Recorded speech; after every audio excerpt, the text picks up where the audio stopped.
Hello everyone. Topic for today's discussion is employee placement. After the employee has been selected in the organization, the very next step deals with placing him or her at the right job according to his or her skill sets and qualification. It also deals with the promotion, demotion, new job, etc. of the existing employees.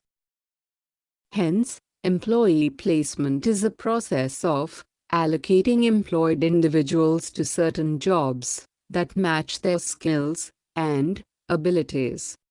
By performing this process, a business company attempts to create an effective working environment in which there is a good match between management needs and employee qualifications.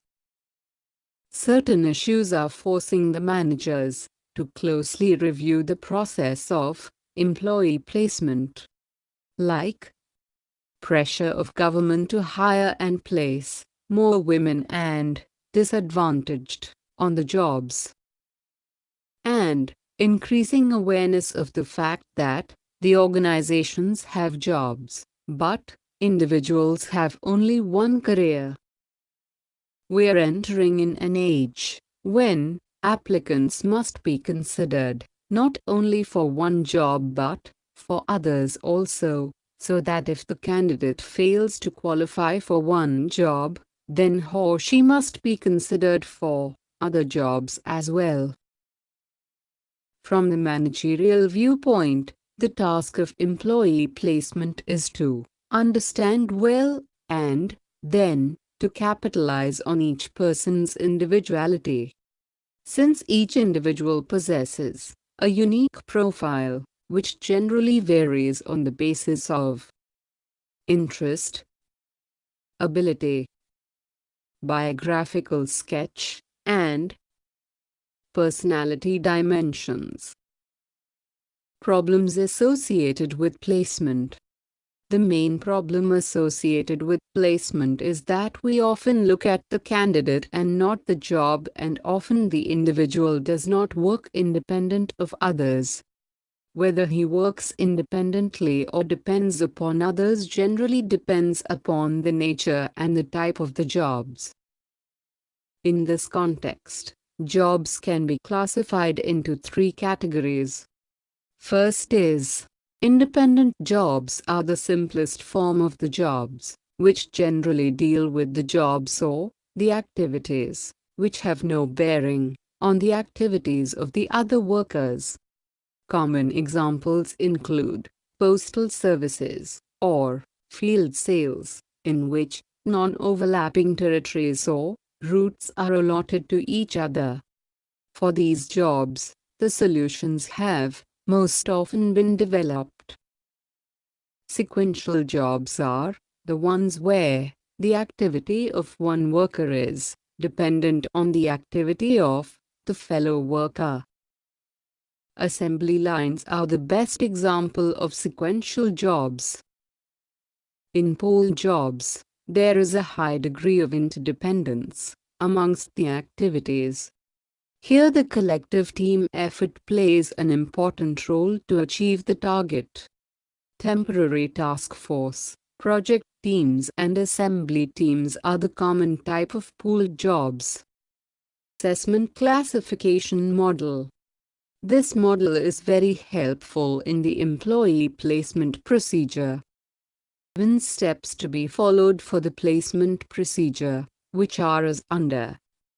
Firstly, the detail is collected about the employee's interests, skills, biographical detail, and past performance, if any.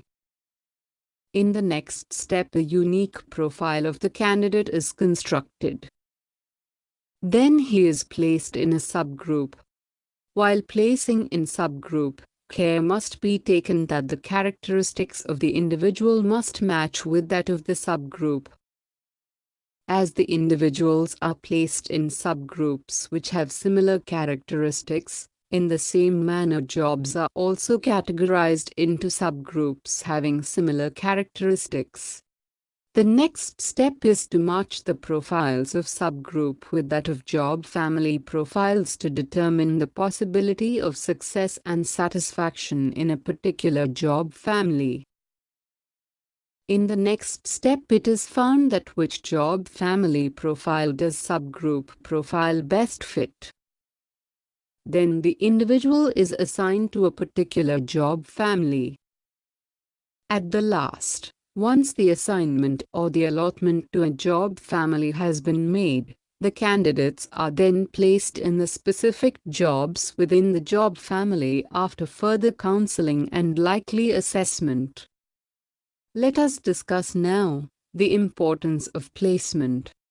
The importance of employee placement lies in the fact that the proper placement of employees reduces the rate of absenteeism, dissatisfaction, accidents, on one hand, and increases the morale on the other hand.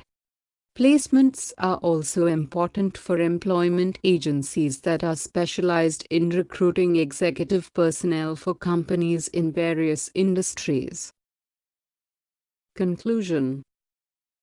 Placement of employee is generally referred to as the allocation of an employee to the job.